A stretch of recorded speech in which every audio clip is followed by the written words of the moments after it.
Bonjour à tous, mon nom est Félix-Antoine Gauvin, je suis en compagnie de Lilia Thibault et aussi de Chanie Martin. Bonjour à vous deux. Bonjour. Bonjour. On est aussi en compagnie du ministre Christian Paradis. Bonjour. Bonjour. Bien, je vais laisser Lilia poser la première question, puisque moi, il faut que je change un petit peu de place. Puisque j'étais à la technique, je vais laisser, je crois que Catherine voulait y aller, c'est que je vais la laisser y aller. Lilia, peux-tu commencer, s'il vous plaît? Oui, j'espère que ça va bien. Ça va très bien. Donc, vous êtes le ministre de la francophonie que Félix m'a dit. Oui. En quoi ça consiste? C'est quoi? En quoi ça consiste? En fait, j'ai deux chapeaux. Je suis ministre du Développement international et puis ministre responsable de la francophonie. Pour le développement international, ça, c'est dans le fond, je m'occupe de l'aide internationale que le Canada donne aux pays dans le besoin. On a des pays de concentration, qu'on parle d'Haïti, qu'on parle en Amérique du Sud, du Pérou, de la Colombie ou en Afrique, le Mali, le Burkina Faso, le Sénégal. Et puis, il y a aussi tout l'aspect de l'aide humanitaire. Vous savez, il y a des crises présentement, comme en Irak, à Gaza, où est-ce qu'il y a des besoins d'aide humanitaire. Alors ça, c'est mon premier portefeuille. Et le deuxième, la francophonie, bien ça, c'est... il y a beaucoup de tous les pays de la francophonie internationale, il y a de plus en plus de dialogue. Quand on parle de bonnes règles, de gouvernance, de démocratie, de partenariat économique, alors le Canada, c'est un joueur important en francophonie. Et puis ça, ben moi, je suis le ministre responsable qui se rapporte à ce niveau-là. Puis je suis très content d'être ici présentement au CMA parce que indirectement, là, la francophonie internationale, ça vient jouer avec ce qui se discute ici dans le sommet économique aujourd'hui.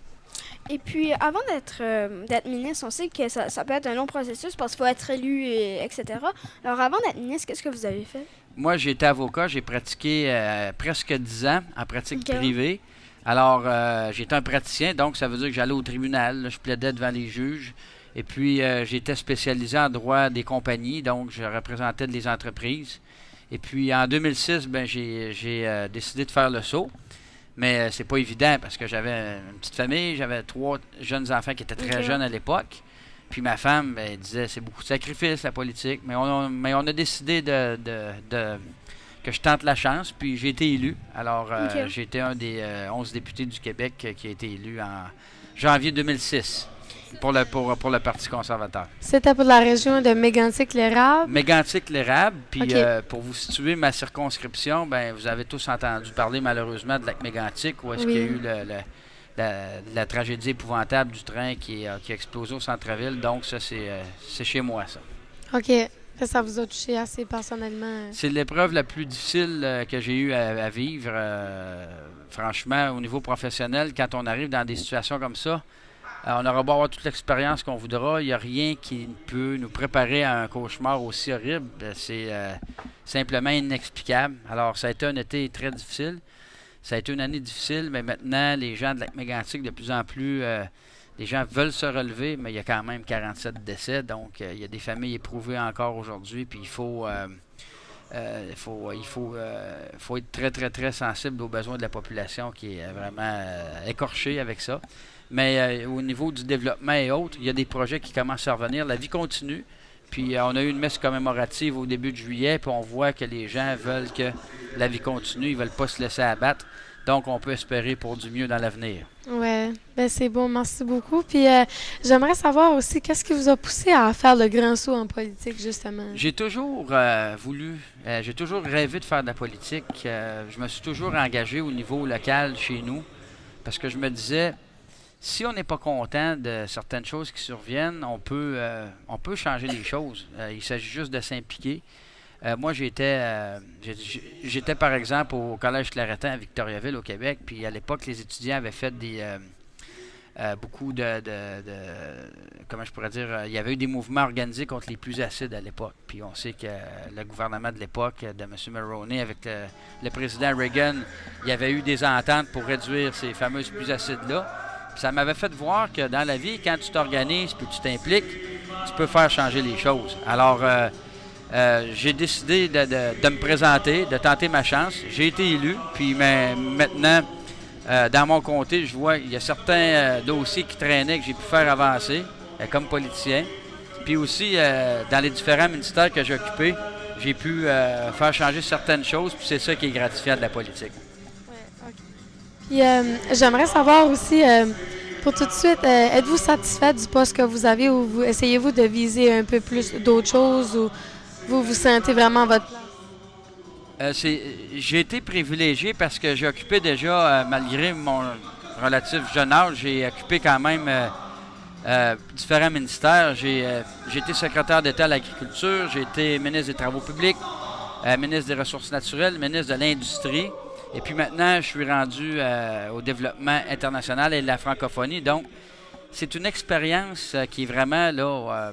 C'est un privilège. Premièrement, d'être membre du cabinet, d'avoir des portefeuilles comme ça, c'est un privilège parce que c'est au bon vouloir du premier ministre en qui il a mis sa confiance. Et puis maintenant, je peux vous dire que je suis vraiment heureux dans mon mandat. J'ai eu des mandats précédents très, très intéressants, mais celui-là, c'est intéressant parce que c'est une ouverture sur le monde. Ça nous fait voir que de plus en plus, on est privilégié d'avoir un beau pays ici, qui est le Canada, parce qu'il y a des endroits où c'est beaucoup plus difficile de vivre. Puis c'est important de garder cette conscience-là, de dire dans le monde, on a notre part à faire pour que les choses au niveau international aillent mieux. C'est comme ça, c'est en s'attaquant à des problèmes de pauvreté, puis des gens qui sont dans le besoin, à les aider, qu'on peut enrayer le plus possible des phénomènes de guerre, de terrorisme, puis tout ça.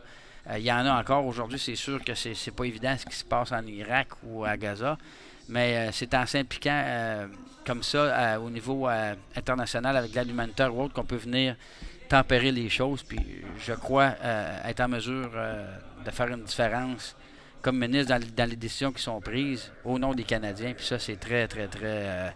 c'est une expérience qui est unique en soi. Comment vous trouvez la radio des jeunes d'Acadipédia?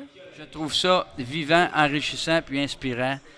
Vous posez des questions qui sont pertinentes. Puis ça démontre une curiosité. Puis ça démontre aussi que je pense que dans la vie, quand on devient qui on est par rapport à des actes qui se sont posés par le passé. Fait que quand je vois une curiosité comme ça, un goût d'implication, je vous encourage à continuer. C'est comme ça qu'on peut exceller puis qu'on peut vraiment pousser nos objectifs à la hausse.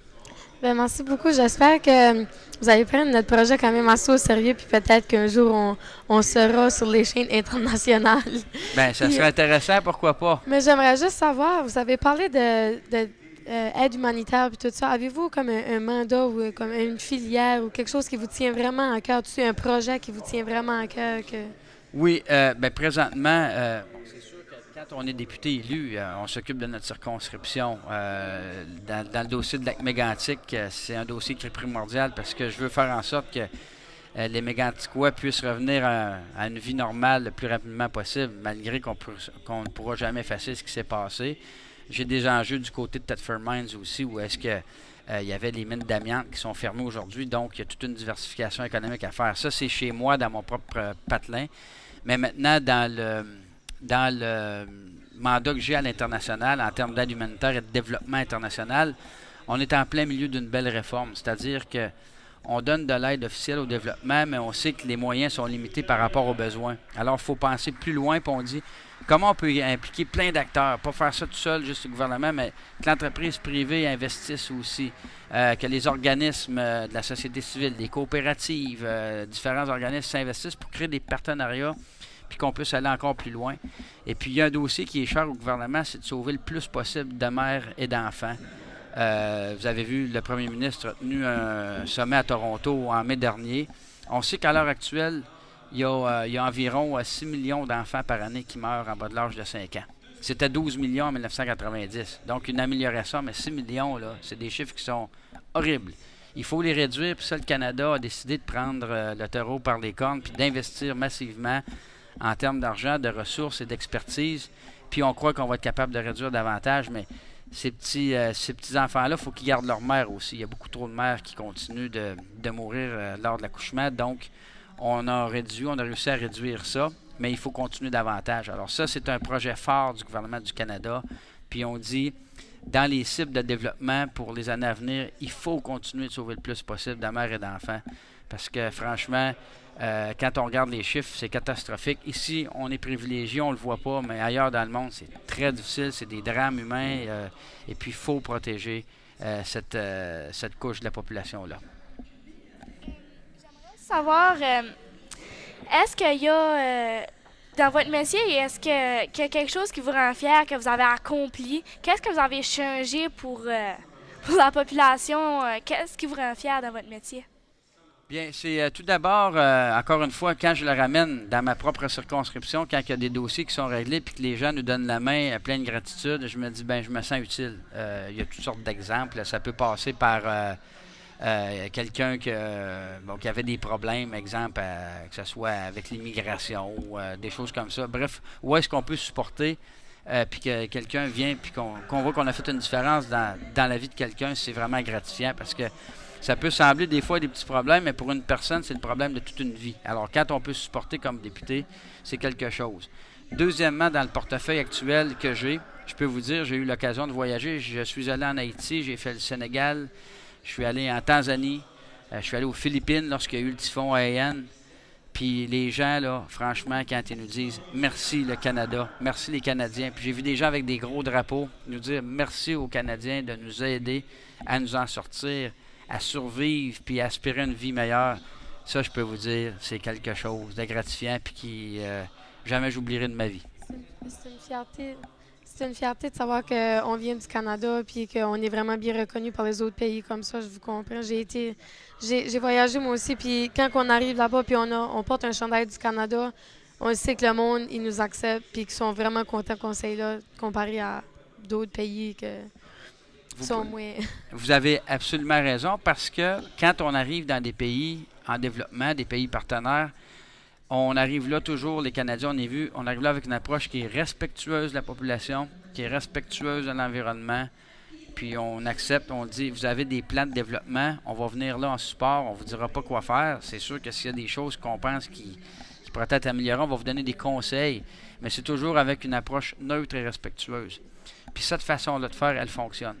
Les projets que j'ai vus, moi, franchement, le Canada, on a fait une grosse différence dans différentes places difficiles. Tantôt, j'ai parlé des Philippines, d'Haïti. Puis ça, ben, on peut être fier de ça. C'est vraiment un savoir-faire canadien qu'on exporte. Puis c'est, comme je vous dis, c'est des dossiers sur lesquels, là, quand on donne la main des gens et qu'on se le fait dire de vive voix, ça amène une très grande fierté. Donc, c'est vraiment intéressant. Et comme vous l'avez dit pas longtemps passé, vous avez toujours été impliqué dans la politique ou dans des choses comme ça, mais depuis quand êtes-vous ministre? Moi, j'ai été élu premièrement comme député au mois de janvier 2006. Ensuite de ça, j'ai accédé, j'ai été nommé secrétaire d'État en janvier 2007. Un secrétaire d'État,